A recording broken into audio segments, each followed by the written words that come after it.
About 3 months ago, Mark Zuckerberg and his wife Priscilla Chan announced a complete reversal in their long-stated plans for a massive donation.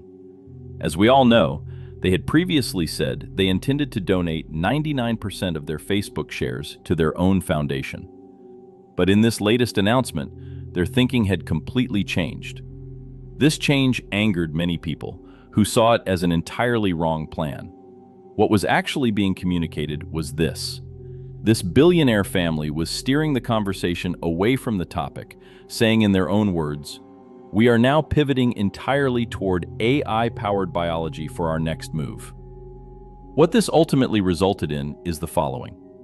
A person who is constantly directing his company toward AI investments, and who even wants to live forever himself, is now deciding to channel a large portion of his philanthropy into AI research that could potentially allow people to live for many years longer. Yes, people can spend their money wherever they want. They are free to do so. People can invest their money in things they believe will grow in value. But there is a problem. Nearly all of this thinking is highly debatable in terms of how useful it will actually be for people during their lifetimes. And throughout this process, the state loses a significant amount of tax revenue entirely. But despite these harsh criticisms and the objections of those opposed, Zuckerberg is not even the worst example in this system. The reason is significant. Large, so-called donations that are tax-deductible can, over time, drift from their original purpose. Things like directing the course of research, boosting the reputations of certain individuals, or undermining public policy in ways that push back against the idea of, let's tax taxpayers more. Recently, a new type has emerged, philanthropic venture capital, essentially a hybrid of venture capital and philanthropy. And this is becoming an increasingly popular approach among the wealthy. Right now, there are actually different examples that need to be discussed. Take OpenAI, for example.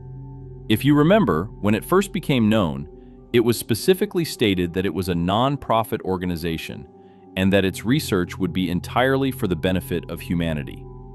So what happened to that stated purpose? What happened is this. OpenAI may become a central component of many future technologies. The costs, regulations, and public backlash have now reached a point where they leave serious questions in the mind. In some of the situations and events that have unfolded, wouldn't it have been easier and cheaper to simply pay taxes? For instance, tech pioneer Michael Dell and his wife Susan announced they would donate more than $6 billion to provide educational opportunities for 25 million children. The Walton family is donating $50 million under a program called Teach for America. Former Google executive Eric Schmidt and his wife Wendy are jointly financing 4 new telescope projects called the Schmidt Observatory System. When Zuckerberg is asked why they have taken such ownership of biology, he says, "The reason we are advancing in biology is this. We didn't just achieve the goal we set, we exceeded our own expectations. We believe this field, when combined with artificial intelligence, has legendary potential." After saying this, the following question is asked. "Mark, do you think you will be immortal?"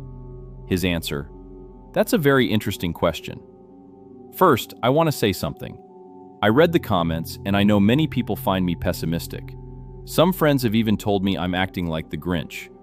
If I need to defend myself on this topic, being truly critical is an important part of critical analysis. But you're right. Maybe I can try to look at things from a more positive angle. For that reason, while explaining how innovative philanthropy can actually become an obstacle to real social progress, I will also share some positive conclusions.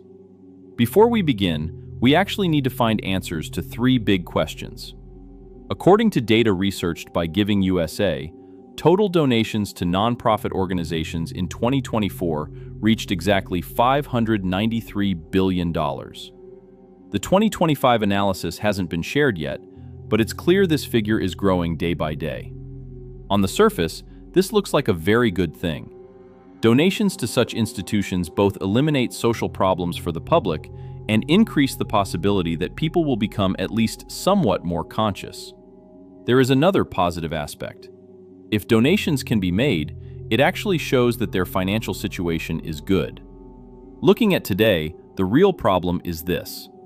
The increasing volume of donations is growing even faster than wealth inequality itself. When adjusted for inflation, in 1993 households with an annual income below $200,000 made 77% of total donations. The ultra-wealthy with an estimated annual income above $1 million contributed only 10%. But by 2019, this had completely reversed. The average proportion of donating individuals dropped to 33%. Those with an estimated annual income above $1 million had increased their share by more than 4 times. And this shift happened in just 26 years. It should also be noted that even the so-called average household in this data refers to people earning $200,000 a year. The fact that this data was only collected up to 2019 is also interesting, because this kind of information is quite difficult to gather. The real issue is actually this. Day by day, charitable institutions are becoming increasingly dependent on a small group of wealthy donors. Most large donations actually go to foundations managed by the wealthy themselves. How this can create problems became clearly visible when the Zuckerberg initiative changed direction.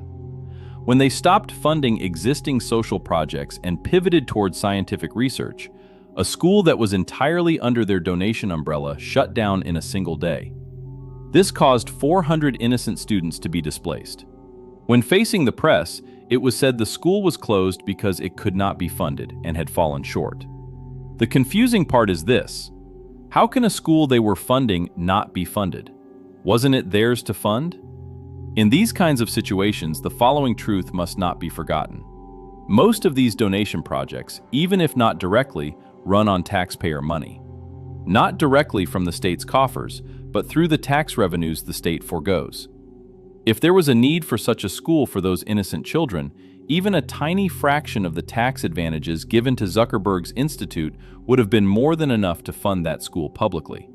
And 2 people with a different idea wouldn't have been able to close a school in a single day, perhaps within just a few hours. Although most people criticize Zuckerberg harshly, in this system he is not even a bad actor. The reason is that things are getting increasingly complicated. What Zuckerberg calls a donation is not even a foundation. While this prevents some tax advantages from being obtained immediately, it gives them much greater flexibility. They can even maintain control over the shares they claim to have donated. They don't have to disclose who manages or runs it. They use what they hold as investments and can generate returns from those investments.